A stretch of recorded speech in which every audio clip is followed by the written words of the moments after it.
need you to run away as fast as you can! Kumusta kaibigan? Ang kwento nating itatampok ngayon ay ang two-part movie na Becky and Wrath of Becky.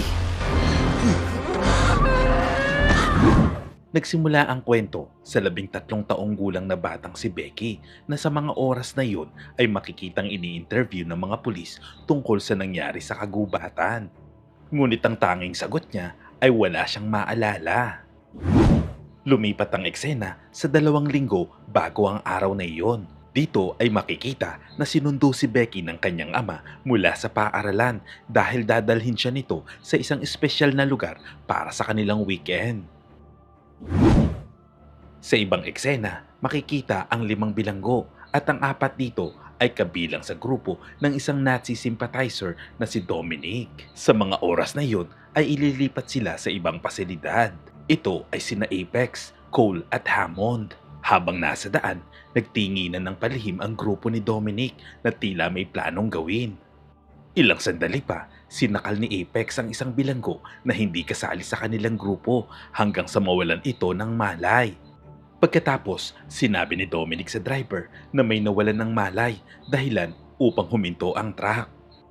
Sa parehong oras, huminto naman sina Becky at ang kanyang ama sa isang gasolinahan kung saan narinig nila ang balita na may 4 na bilanggo ang nakatakas mula sa isang prison transfer truck. Hindi ito pinansin ni Becky at palihim na isinilid ang ilang gummy worms sa kanyang bulsa habang nasa loob ng grocery. Naakit ang kanyang pansin sa isang pamilyang nakasuot ng parehong mga t-shirt upang mamasyal. Nakaramdam siya ng kalungkutan kaya naghanap siya ng tahimik na lugar at pinanood ang isang lumang video ng kanyang namayapang ina na pumanaw dahil sa cancer 1 taon na ang nakalipas. Pagkatapos ay ipinagpatuloy ng mag-ama ang kanilang biyahe. Ngunit nagalit si Becky nang malaman niyang patungo sila sa kanilang bahay sa tabi ng lawa, isang lugar na napakahalaga sa kanyang ina. Alam ni Becky na gustong ibenta ito ng kanyang ama mula nang mamatay ang kanyang ina. Ngunit laking gulat ni Becky nang ipahayag ng kanyang ama na nagbago na ang isip nito at hindi na ibebenta ang bahay. Masaya niyang niyakap ang alagang aso na si Diego, ngunit hindi nagtagal ay bumalik ang kanyang inis nang mapansin niyang may isa pang sasakyan na pumarada sa kanilang bakuran. Lumabas mula rito ang bagong kasintahan ng kanyang ama na si Kyla kasama ang kanyang anak na si Ty. Masaya naman nilang binati si Becky ngunit hindi nito maitago ang pagkainis at hindi nila ito makausap. Samantala, sinalubong sila ng aso nilang si Dora at upang mapawi ang tensyon, inutusan ng ama si Becky na tawagin ang kanilang isa pang aso na si Diego.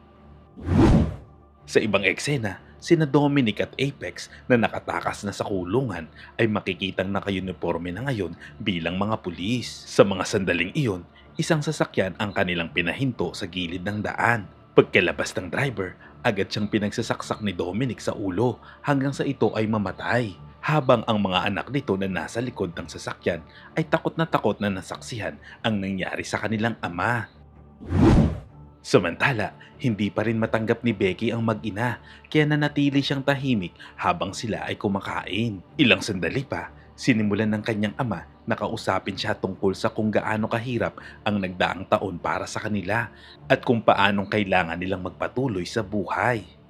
Pagkatapos ay inihayag ng ama ni Becky na siya ay magpapakasal na kay Kyla. Gaya ng inaasahan, hindi ito tinanggap ni Becky ng maayos. Sinubukan siyang pigilan ng kanyang ama, ngunit labis ang sakit na naramdaman ni Becky, kaya galit siyang naglakad palayo papunta sa kagubatan kasama ng kanyang tapat na aso na si Diego.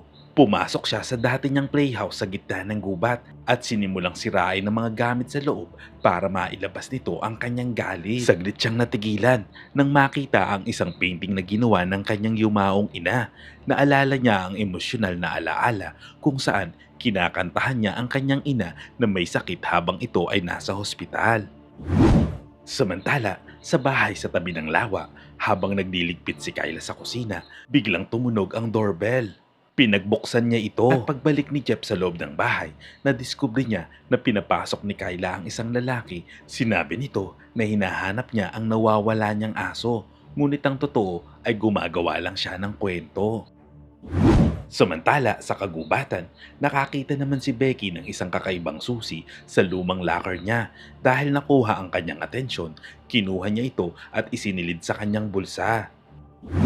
Balik sa bahay, nang makita ni Dominic ang asong si Dora, nagbitiw ito ng masasamang komento tungkol dito. Dahil dito, nagulat at nagalit ang ama ni Becky, kaya magalang nitong pinakiusapan si Dominic na umalis na lamang. Sa mga sandaling iyon, bigla namang lumabas si Apex at sinakal siya bago sinunod ang utos ni Dominic na habulin si Kyla na nagtatago sa isang sulok ng silid. Inutusan ito ni Dominic na sirain ang cellphone ni Kyla upang hindi ito makatawag ng tulong. Ilang sandali pa ay natagpuan sila ni Apex, ngunit hindi niya kayang magawang patayin ng dalawa, kaya inutusan niya si Kyla na tumakbo papasok sa kagubatan. Agad namang sumunod si Kyla kasama ang kanyang anak at ang kanilang aso. Samantala, nakarinig si Becky ng mga boses ng dalawang kahinahinalang lalaki sa kagubatan. Ito ay sina Cole at Hammond. Habang naglalakad ang dalawa, nakasalubong nila ang mag-ina. Tinanong ng mga ito kung ano ang ginagawa nila roon. Dahil walang muwang si Ty, sinagot nito na hinahanap nila si Becky. Pero nagsinungaling naman si Kyla at sinabing pangalan ito ng kanilang aso. Nang mapansing sumunod ang aso sa kanila, walang awang binaril ito ni Cole dahil ayaw nito sa mga aso. Nakita ni Becky ang lahat mula sa kanyang pinagtataguan at buong tapang na lumabas at iniwan si Diego sa loob ng playhouse. Palihim siyang bumalik sa bahay sa tabi ng lawa at tahimik na nagmasid habang hostage ni na Dominic ang kanyang ama, si Kyla at si Ty sa sala. Samantala, isa sa mga tauhan ni Dominic ang nagulat na napatay nila ang asong nagngangalang Becky. Pagkarinig nito, sinabi ni Dominic na kukunin lang niya ang pakay nila roon at pagkatapos ay aalis na sila. Ngunit naniniwala naman si Kyla na hindi sila pakakawalan ng mga lalaki dahil nakita nila ang mga mukha nito. Samantala, nagsimula ng maghalongkat si Dominic sa basement at hinanap nito ang isang bagay sa loob ng isang lata, ngunit nabwisit ito nang makita nito na wala na itong laman. Kasabay nito, paakyat na si Becky sa loob ng bahay papunta sa kanyang kwarto. Sa kasamaang palad, ang hagdan ng basement ay diretso sa kwarto ni Becky at si Dominic ay paakyat na sa mga sandaling iyon. Sa gitna ng kanyang pagkalito at kaba, mabilis na kinuha ni Becky ang kanyang walkie-talkie at nagtago. Ayaw niyang gumawa ng kahit anong ingay, kaya nagtago siya sa ilalim mismo ng bintana. Habang si Dominic ay nagmamasid sa paligid, nakita nito ang isang bag kaya't napuno ito ng hinala. Pagkatapos, dinala ni Dominic ang backpack ni Becky at ipinakita ito sa ama. Sa tingin pa lang sa backpack, napagtanto nito na may isa pang miyembro ng pamilya at hindi aso si Becky kundi isang batang babae. Sinabi ni Dominic na may hinahanap siyang susi na may kakaibang simbolo, ngunit wala ni isa sa kanila ang may alam tungkol dito, kaya malinaw na si Becky na lang ang natitirang tao na maaaring may hawak nito at siya ang susunod nilang kakausapin. Nagsimulang magbanta si Dominic, pilit na tinatanong kung nasaan si Becky, pero nagsinungaling ang ama nito at sinabing nasa Atlanta si Becky kasama ng kanyang ina. Hindi naniwala si Dominic dahil nakita niya ang cellphone ni Becky sa loob ng backpack, kaya agad niyang inilabas ang kanyang baril. Ngunit nanindigan pa rin ang ama ni Becky sa kanyang kasinungalingan. Dahil ayaw nitong magsalita, kaya binaril ni Dominic si Kyla sa hita. Look at that. Clean. Nang marinig ni Becky ang kaguluhan, agad na nagsalita si Becky sa walkie-talkie na kunwari nasa bahay ito ng kapitbahay at tumawag na ng pulis. Nabahala ang apat na lalaki sa narinig. Ngunit kampante naman si Dominic na laruan lamang ang walkie-talkie at hindi ito aabot sa malayong distansya na ang ibig sabihin ay naroon lamang si Becky sa paligid. Pagkatapos, dinala ni na Dominic at Apex ang ama sa labas at pinaupo ito para makausap. Sinabi ni Dominic na ngayon ang araw upang patunayan ni Becky kung gaano niya kamahal ang kanyang ama. Pagkatapos, tinakot ni Dominic si Becky sa pamamagitan ng walkie-talkie. Sinabing pahihirapan niya ang kanyang ama hanggat hindi niya ibinibigay ang laman ng lata sa basement na kumbinsido siyang nasa pag-iingat ito ni Becky.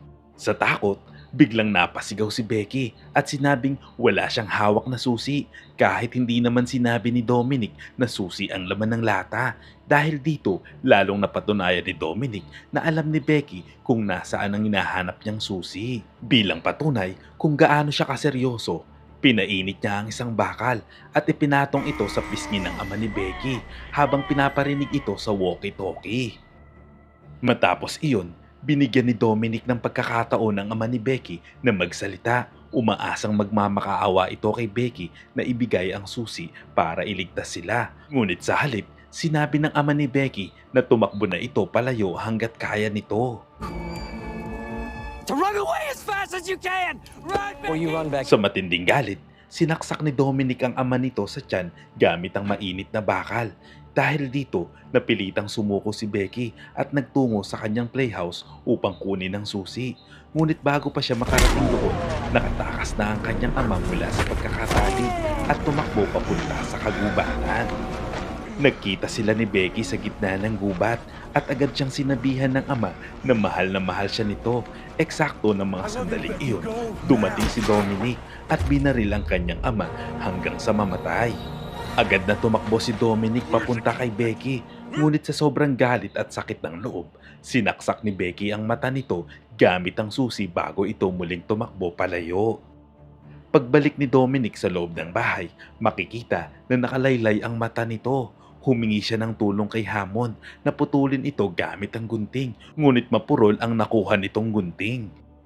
Dahil sa inis sa kawalan ng silbi ni Hammond, kinuha ni Dominic ang isang kutsilyo at siya na mismo ang pumutol sa sarili niyang mata. Pagkatapos nito, galit na galit niyang inutusan ng kanyang mga tauhan na hanapin si Becky sa kagubatan. Ilang sandali pa, makikita si Becky na nag-iisa sa tabi ng lawa, sinusubukang unawain ng matinding lungkot at pagkabigla. Habang naroon siya, papalapit naman si Cole at kinukutya siya sa pamamagitan ng walkie-talkie na dala nito. Nang mapansin niyang malapit na si Cole, mabilis siyang tumakbo at pumasok sa kanyang playhouse kung saan naghihintay sa kanya ang alagang si Diego. Tinangkang pumasok ni Cole sa playhouse, ngunit umatras ito nang makita si Diego. Mabuti na lang at wala itong dalang baril sa mga oras na iyon. Sinubukan itong kumbinsihin si Becky na ibigay na ang susi at nangakong hindi siya nito sasaktan. Nang mga sandaling iyon, naalala niya ang kanyang yumaong ina at naging determinado ito na ipaglaban ang mga alaala nito. Ito ang naging lakas niya para hindi sumuko. Kaya naghanda si Becky. Pinagsama-sama niya ang mga lapis at kumuha ng sirang ruler bilang sandata. Pagkatapos ay umakyat siya sa taas ng playhouse. Para linlangin si Cole, naghagis siya ng barya papunta sa kagubatan. Inisip naman ng kamote na iyon na ang susi, kaya agad niya itong pinuntahan para kunin. Nagpadula si Becky pababa gamit ang isang zipline na naka-install at sinaksak si Cole gamit ang sirang ruler. Sunod-sunod niyang inundayan ng saksak si Cole gamit ang kanyang sariling likhang sandata na tila isang batang may pagka-psychopath at tinapos ang laban sa pamamagitan ng ruler. Samantala, sa loob ng bahay, tinitignan ni Apex ang benda na inilagay niya sa sugat ni Kyla. Sinamantala naman ni Kyla ang pagkakataon para kausapin ito. Sinabi niya na alam niyang may mabuting puso pa rin ito. Ngunit bago pa ito makapagsalita, tinawag na ito ni Dominic para makausap ng masinsinan. Sa nakakakilabot na paraan, pinilit ni Dominic si Apex na itutok ang baril sa kanyang dibdib habang ipinapaalala dito kung paano sila nagsama sa loob ng 9 na taon sa kulungan. Sa loob ng mga taong iyon, maingat nilang pinagplanuhan ng lahat, kaya mas gugustuhin pa nitong mamatay kaysa ipagkanulo siya ni Apex. Dahil sa matinding konsensya, muling nanumpa si Apex ng katapatan kay Dominic. Habang abala sila, palihim namang pumasok si Becky sa bahay at inihagis ang isang walkie-talkie sa beranda para kunin ni Dominic. Sa pamamagitan nito, kalmadong nagbanta si Becky at sinabing kaya niyang gumawa ng mga nakakatakot na bagay at sa hindi inaasahang paraan, tila na-intimidate naman si Dominic. Pagkatapos nito, inutusan niya si Kyla na subukang kausapin si Becky, hatikayatin itong sumuko. Ngunit diretsahang sinabi ni Kyla ang totoo na hindi maganda ang samahan nila ni Becky at kahit anong sabihin niya dito, hindi siya susundin nito. Sa desperasyon, ipinadala ni Dominic ang dalawa niyang natitirang tauhan para hanapin si Becky habang abala naman si Becky sa pagtatayo ng isang komplikadong bitag malapit sa lawa. Habang naghahanap, napatigil si Hammond sa takot nang matagpuan niya na wasak at patay na ang katawan ni Cole. Sakto namang lumitaw si Becky at nagpahabol siya dito. Dinala siya nito papunta sa tulay kung saan nadapa si Hammond sa isang fishing line at tinamaan sa tiyan ng mga pakong nakausli sa isang tabla. Sinundan pa ito ni Becky ng pagsugot gamit ang isa pang tabla na may mga pako. Pinalo si Hammond ng sunod-sunod, ngunit kalaunan nakakuha ni Hammond ng tabla at sinubukang hampasin si Becky, ngunit hindi niya ito tinamaan. Mabilis na tumalon si Becky sa likod ni Hammond hanggang sa mawalan ito ng balanse at mahulog ito sa tubig habang sumisigaw na hindi ito marunong lumangoy. Ngunit tila hindi pa ito sapat kay Becky. Muli siyang nag-full psycho. Pinaandar niya ang motorboat at itinapat ito kay Hammond habang ginigiling ng propeller ang katawan nito hanggang sa mamatay. Sa kanyang pagbalik, hinarap ni Becky ang pinakamatindi at pinakamalakas sa lahat na si Apex. Tumakbo si Diego upang tulungan siya, ngunit madaling napatumba ni Apex ang aso. Agad na lumapit si Becky upang tingnan ang walang malay na si Diego. Kinuha siya ni Apex mula sa lupa at binuhat na parang wala lang, ngunit nagawa siyang kagatin ni Becky. Dahil dito, nagalit si Apex at sinuntok siya sa dibdib. Hindi nakahinga si Becky sa naramdamang sakit. Ilang sandali pa, natigilan si Apex na pagtanto niya na wala na siyang lakas ng loob upang manakit pa ng bata. Sinabi nito kay Becky na ang pagpatay ay may madalang mabigat na pasan sa buhay at hindi pa huli ang lahat para bumalik ito sa tamang landas. Pagkatapos, lumakad palayo si Apex, wala nang pakialam sa gusto ni Dominic. Sa mga sandaling iyon, bumangon naman si Diego at makikitang buhay pa rin ito sa kabila ng lahat ng nangyari. Ilang sandali pa, madilim na ang langit nang makita muli ni Becky ang katawan ng kanyang ama. Saglit siyang nanahimik, nagluksa at humingi ng tawad sa ama bago kinuha ang mga susi ng sasakyan at tumungo pabalik sa bahay sa tabi ng lawa. Sinilip niya sina Kyla at Ty mula sa salamin ng pintuan at sumenyas na babalikan niya ang mga ito upang iligtas. Ngunit biglang pumasok si Dominic kaya sumigaw si Kyla upang makaagaw ng pansin at bigyan si Becky ng pagkakataong makalayo. Tinanong naman ni Kyla kung bakit ito ginagawa ang lahat ng iyon. Sinagot siya ni Dominic na isa siyang white supremacist. At ayon dito, ang susi ang makakatulong dito para linisin ang kanyang paniniwala. Gulat na gulat si Kyla at tinawag niya itong stupid dahilan para atakehin siya ni Dominic. Ngunit bigla siyang nabulabog ng alarm ng kotse. Habang sinusuri ito ni Dominic sa labas, nagpumilit si Kyla papunta sa kusina kung saan kinuha niya ang isang kutsilyo at ginamit ito upang palayain ang sarili at si Ty. Samantala, sa parking lot, inakala ni Dominic na si Apex ang nagbalik dala si Becky kaya sinubukan niyang buksan ang pinto ng sasakyan. Ngunit nagulat siya nang ang asong si Diego ang lumabas. Nakipaglaban siya dito hanggang sa tuluyan niyang maisara muli ang pinto ng sasakyan. Iniisip niya na si Becky ang nasa loob kaya agad niyang inilabas ang kanyang baril at handang barilin ang sino mang naroon. Ngunit ang katotohanan ay si Becky pala ay nasa kabilang sasakyan. Bigla nitong pinaandar ang kotse at binangga si Dominic. Ngunit nawala naman ito ng kontrol at sumalpok sa puno. Dahil smart car ang gamit niya, otomatikong tumawag ito ng emergency services matapos mairehistro ang aksidente. Pagkatapos, nagtungo si Becky sa garahe at kinuha ang isang galon ng gasolina habang desperado naman siyang hinahanap ni Dominic. Sa hindi inaasahang sandali, nagsimulang kumanta si Becky kaya natuntun siya ni Dominic sa may fire pit kung saan siya nakaupo.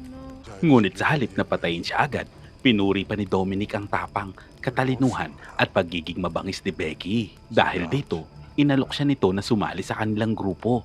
Aniya, ngayong patay na ang mga magulang niya, ay maaari niya na raw itong ampunin. Tumanggi si Becky, pagkatapos ay itinutok nito ang isang water gun na may lamang gasolina. Nang kinalabit niya ito, sumirit ang gasolina papunta kay Dominic, dahilan para agad itong lamunin ng apoy at masunog ng buhay. Nang mapatay niya ang apoy, galit na galit ito at sinugod niya si Becky at kinuha ang susi mula sa kanya at tinutukan siya ng baril. Ngunit bago niya pa man ito mapatay ay biglang dumating si Apex at pinigilan siya nito. Sinubukan pa ni Dominic na kumbinsihin si Apex na bumalik na sa kanyang panig, pero nang tumanggi ito, binaril niya agad si Apex. Pagkatapos, tinangka niyang barilin si Becky pero mabilis itong nakailag. Nakahanap naman si Becky ng paraan pabalik sa garahe at kinuha ang isang lawn mower. Habang naglalaban sina Apex at Dominic, biglang sumulpot si Becky sakay ng lawn mower at dinurog si Dominic.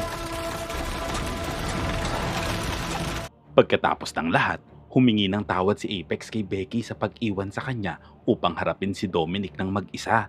Ngunit sa halip na patawarin siya, binaril siya ni Becky hanggang sa mamatay. Ilang sandali pa, pinagmasdan ni Becky ang susi sa kanyang kamay. Nagtataka kung bakit ito ganoon kahalaga. Di nagtagal, natagpuan siya ni Kayla at Ty sa tabi ng kamalig. Umupo ang mga ito sa kanyang tabi habang siya ay nakaupong tulala. Ilang sandali pa, dumating na ang mga pulis. Sa pagtatapos ng pelikula, bumalik ang eksena sa simula ng kwento habang sinusubukan siyang tanungin ng mga pulis tungkol sa nangyaring insidente sa kagubatan, ngunit umakto siyang walang alam. Maya-maya, narinig niya ang isang pulis na nagsabi na nag-aalala ito kung anong klaseng karahasan ang kaya niyang gawin. Nang mga sandaling iyon, makikita naman si Becky na nakangiti habang kumakain ng gummy worms. Nagsimula ang kwento sa isang dalagang nagngangalang Becky na ngayon ay 16 na taong gulang na.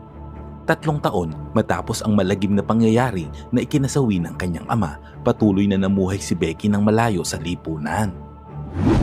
Samantala, makikita si Becky na ngayon ay tila inosente at maamong dalaga habang siya ay bagong dating sa kanyang foster home upang manirahan kasama ang kanyang bagong mga magulang na sina Ted at Alice. Kitang-kita ang tuwa ni Ted at Alice sa pag-ampon sa dalaga, ngunit hindi nila alam na may tinatagong lihim si Becky sa likod ng kanyang mabait at kaaya-ayang pagkatao. 3 taon na ang nakalipas mula ng brutal na paslangin ng ama ni Becky ng 4 na kriminal na naghahanap ng isang nakatagong susi sa kanilang bahay na hindi niya alam kung ano ang tunay na halaga. Simula noon, tumakas na siya mula sa 3 foster parents.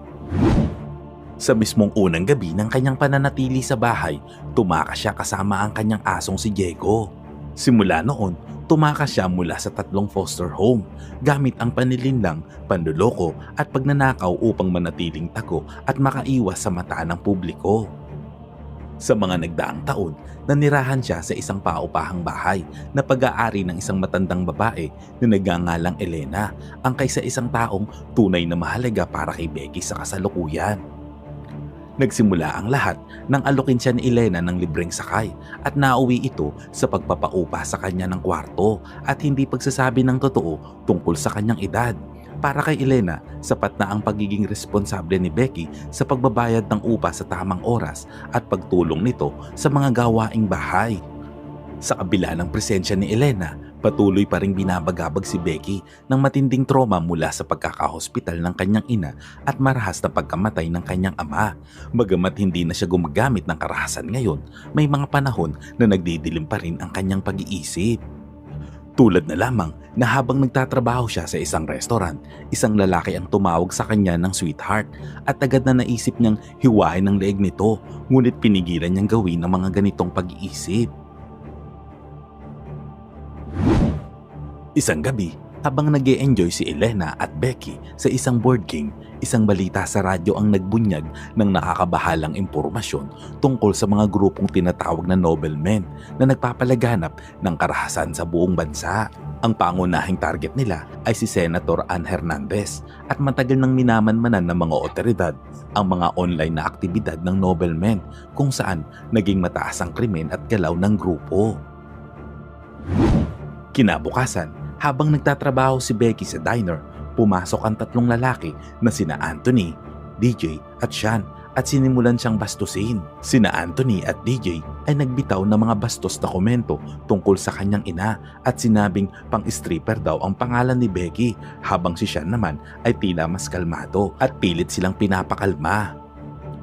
Pagkatapos, pinakinggan ni Becky ang pag-uusap ng tatlo tungkol sa matinding galit nila kay Senator Ann Hernandez. Bukod dito, binanggit din ng mga ito ang misteryosong pinuno ng kanilang organisasyon na nagngangalang Daryl. Ilang sandali pa, tinawag ni Anthony si Becky upang dalhan sila ng kape.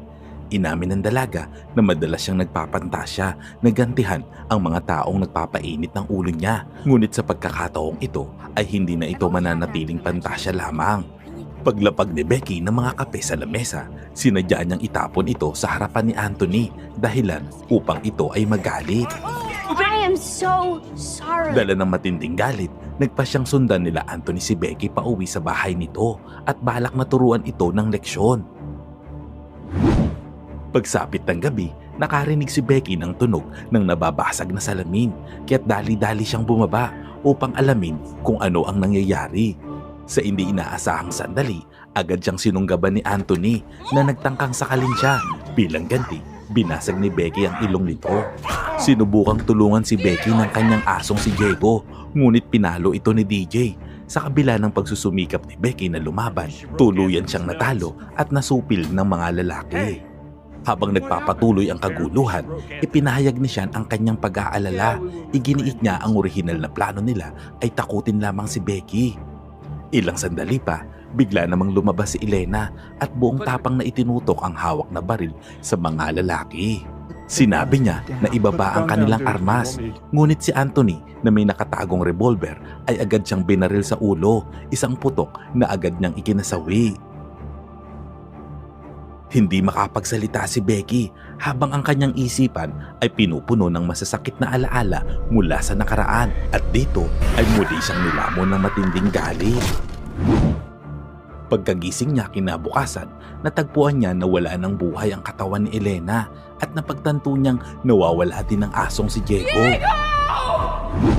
Samantala, nagpunta naman sila Anthony sa tirahan ng kanilang amo ng kanilang organisasyon na walang iba kundi si Daryl.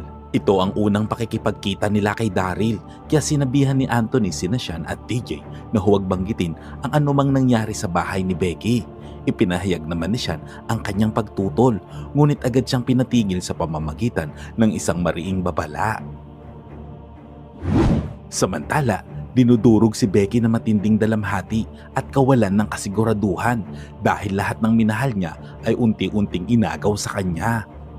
Matapos bigyan ng maayos na libing si Elena, sinimulan ng inihanda ni Becky ang sarili para sa dalawang magkaugnay na layunin, ang paghihiganti para sa pagkamatay ng kanyang kaibigan at ang pagliligtas sa kanyang pinakamamahal na aso na si Diego. Teka kaibigan, bago natin ipagpatuloy ay baka pwedeng makahingi ng like at kung hindi naman kalabisan ay pasubscribe na rin sa ating channel. Maraming salamat! Lubos siyang naghanda para sa misyong ito at nagsimula siyang hanapin si Daryl, ang pangalang narinig niya kay Anthony at sa mga kasamahan niya noong sila ay nasa diner. Sa kabutihang palad, dalawa lamang ang may pangalang Daryl sa kanilang bayan. Ang una ay isang matandang babae na sakitin at umaasa sa oxygen tank, kaya't hindi ito ang taong hinahanap ni Becky. Dahil dito, dumiretso siya sa bahay ng isa pang Daryl, ang parehong lugar kung saan nagpunta sina Anthony at kanyang mga kasama. Samantala, na mga oras na yon, kasalukuyang kumakain ng tanghalian sina Anthony kasama si Daryl at ang pinagkakatiwalaang kasama nito na si Twig. Napansin naman ni Daryl ang bahagyang pagkabalisa ni Sean, kaya tinanong niya kung ayos ba ang lahat. Mabilis namang sumingit si Anthony at nagsabing pagod lang sila sa mahabang biyahe. Sinabi din nito na si Diego ay sarili niyang aso at matagumpay niyang naitago ang mga nangyari sa bahay ni Becky.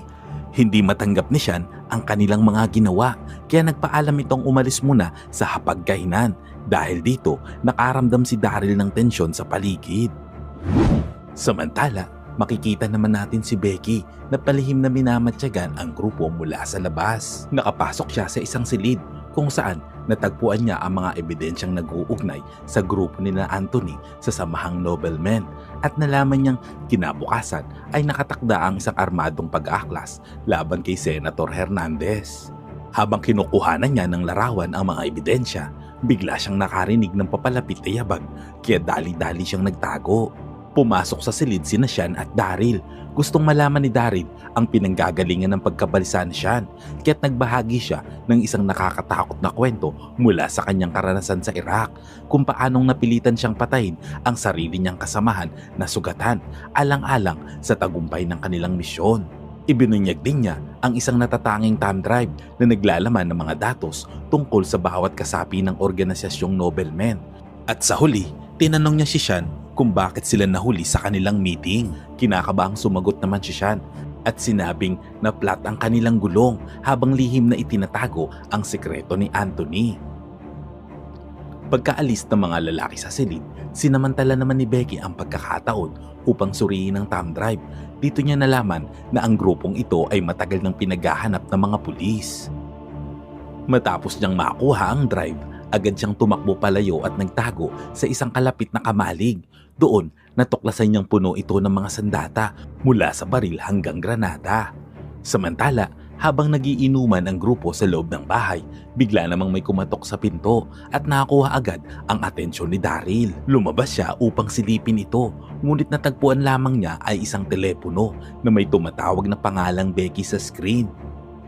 Nang sinabi niya ito sa mga kasama, agad na nagpakita ng pag-aalala si Sean, isang bagay na hindi nakaligtas sa hinala ni Daryl at ngayon napagtanto niyang may alam ang mga ito.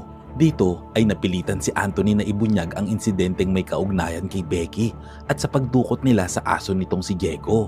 Subalit sinadya nitong itago ang tungkol sa pagkamatay ni Elena. Ilang sandali pa, muli silang tumanggap ng tawag mula kay Becky na nagbigay ng nakakakilabot na babala tungkol sa isang batang babae na napakabait kung siya'y mabait, ngunit kapag siya'y masama, talagang ito ay nakakatakot. Natawa si DJ sa mensahe nito, ngunit si Daryl at Twig ay tila alam kung gaano kaseryoso at kapanganib ang kanilang narinig. Galit na inutusan ni Daryl si Anthony na isauli ang aso kay Becky at saka inutos sa kanila na kuhanin ng bata. Nag-volunteer si Anthony, iniisip niya na isa lang itong hangal na bata.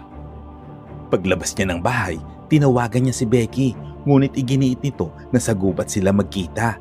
Nang magkita sila, binunot ni Anthony ang kanyang baril, ngunit nag-aatubili siyang gamitin ito dahil ayaw niyang malaman na ito ni Daryl. Habang papalapit siya dito, bigla na lang siyang nahulog sa isang hukay na maayos na hinukay ni Becky gamit ang excavator. Sa halip na patayin siya agad, pinili naman ni Becky ang mas malupit na kapalaran para patayin ito. Pagkatapos, habang nasa loob ng bahay sila Daryl, muli silang nakarinig ng katok sa pinto. Sumilip naman si Daryl sa salamin at nakita si Anthony sa labas na may nakadikit na duct tape sa kanyang bibig. Dahil dito, binuksan ni Daryl ang pinto, ngunit huli na mapagtanto niyang granada pala ang nasa bibig ni Anthony. Agad na nagsilabasan ng grupo at nakaramdam sila ng takot at halong pandidiri nang makita nila si Anthony. Sinabi naman ni Twig na dapat na silang tumawag ng pulis, ngunit tumanggi si Daryl at ipinaliwanag niya na ang mga armas sa kamalig na gagamitin nila para sa pag-aaklas sa town hall ay siguradong matutuklasan ng mga otoridad kapag sila ay nag-imbestiga. Muling nagtanong si Daryl kina Sean at DJ tungkol sa mga motibo ni Becky at kung paano sila konektado sa mga pangyayari. Sa wakas, inamin ni Sean at DJ na si Anthony at hindi sila ang responsable sa pagpatay. Nang marinig naman ni Sean ang tungkol sa mga plano ng pag-aaklas, sinabi nitong hindi niya alam ang plano ng grupo na iyon. Dahil dito, galit na galit si Sean at nagtangkang umalis ng bahay. Ngunit hindi naman nagustuhan ni Daryl ang mga sinabi nito kaya't agad siyang pinatumba nito sa pamamagitan ng malakas na suntok sa mukha at saka pinatay sa pamamagitan ng pagbali ng leeg nito. Dahil sa labis na takot, napilitang sumunod si DJ sa mga utos ni Daryl upang manatiling buhay. Samantala, muli namang nakipag-ugnayan si Becky at nadiskubre ni Daryl na may kopya ito ng mga larawan ng kanilang masamang plano at higit sa lahat, nasa kanya ang kanilang thumb drive. Dahil sawang-sawa na sa mga ginagawa ni Becky, galit na lumabas si Twig dala ang baril, determinadong patayin siya. Ngunit nakahanda naman na si Becky, ginamit niya ang isang crossbow at tinira si Twig. Tumama naman ang palaso sa kanyang pisngi. Sa kabila ng sugat, bumalik si Twig sa loob ng bahay at pinatanggal ang palaso kay Daryl at muling lumabas ng galit na galit. Agad namang tumakas si Becky, ngunit hindi niya sinasadyang naiwan ang kanyang bag. Samantala, bumalik si Daryl sa loob at inutusan ng takot na si DJ na tumulong sa paghahanap sa bata. Gusto niyang mahuli si Becky ng buhay dahil siya lang ang may alam kung nasaan ang thumb drive. Agad namang sumunod si DJ, ngunit sa sobrang takot, agad itong nakaisip ng paraan para makatakas sa lugar. Samantala, sa parehong oras, natrap naman ni Becky si Twig sa loob ng kamalig at ginamitan niya ito ng gas grenade. Dahil dito ay nangihinang lumabas si Twig sa kamalig habang nagmamakaawa ito para sa kanyang buhay. Makikita naman si Becky na mayroong suot na gas mask habang hawak nito ang isang machete. Pagkatapos ay ginamit niya ito upang paslangin si Twig. Halos maligo na siya ng dugo, ngunit sa hindi inaasahang pagkakataon ay bigla siyang tinamaan ng isang bala ng pampatulog na mula kay Daryl. Dahil dito ay nawalan siya ng malay. Pagkagising ni Becky, natuklasan niyang nakatali siya sa isang upuan at nakita si Daryl na hawak ang kanyang nawawalang bag. Doon nakalagay ang susi na hindi niya alam kung ano ang halaga. Ipinakita ni Daryl kay Becky ang laman ng susi na may mga nakaukit na numero at pinaniniwalaan niyang ito ay mga coordinates. Ilang sandali pa, biglang may dumating na bagong bisita na ikinagulat naman ni Becky. Dahil ito rin ang Daryl na una niyang nakaharap. Lalong nakakagulat dahil isinuwalat ng babae na siya ang tunay na utak ng nobleman at siya pala ang ina ni Daryl. Pagkatapos, tinanong nila si Becky kung nasaan ang thumb drive, ngunit nanatiling tahimik si Becky. Tinangka siyang takutin ng mga ito pero napagtanto ni Becky na siya ang nakalalamang dahil siya lamang ang nakakaalam kung nasaan ang drive. Nag-alok ang ina ni Daryl ng kalayaan niya kapalit ng thumb drive, ngunit imbis na samantalahin ito, buong tapang na dinuraan ni Becky ang babae. Pagkatapos, sa isang planadong hakbang, pinakain ng matanda ang aso nitong si Diego bago siya tinakot na papatayin ito. Dahil dito, napilitan si Becky na sumang-ayon sa kanilang mga hinihingi, ngunit sa kanyang sariling mga kondisyon na kapag siya ay nakalaya mula sa upuan, papatayin niya ang dalawa at dapat nilang ipangako na diretso sila na pupunta sa impyerno. Parehong nagulat ang mag-ina nang makita nilang nakakawala si Becky. Nagawa niyang ma-sprayan si Daryl sa mata habang ang babae naman ay nakakuha ng baril bago pa siya maunahan ni Becky. Ngunit binigyang diin ni Becky na mananatiling nakatago ang thumb drive kung siya ay mamamatay. Kaya't naisip ng matanda na ang asong si Diego na lamang ang kanyang papatayin. Sa mismong sandaling iyon, hinagis ni Becky ang kutsilyo at mabilis siyang pinatay. Pagkatapos ay nilapitan niya ang asong si Diego at sinabi nito na babalikan siya. At nang matuklasan ni Daryl ang sinapit ng kanyang ina, labis itong nagalit. Dahil dito, nilagyan ni Daryl ng bala ang kanyang baril at sinimulang habulin si Becky na ang layunin ay wakasan ang buhay nito. Tumakas si Becky papunta sa kagubatan. Matapos ang mabilis na pagtakbo, huminto si Becky sa isang puno na may marka at dito niya hinintay si Daryl. Nang dumating ang lalaki, naisip niya na wala nang pupuntahan pa si Becky. Ang hindi niya alam ay may naghihintay na bitag para sa kanya. Naipit ang kanyang mga paa gamit ang bear trap. Pagkatapos niyang mahulog sa huling bitag, tuluyan siyang binawian ng buhay matapos hiwain ni Becky ang kanyang lalamunan.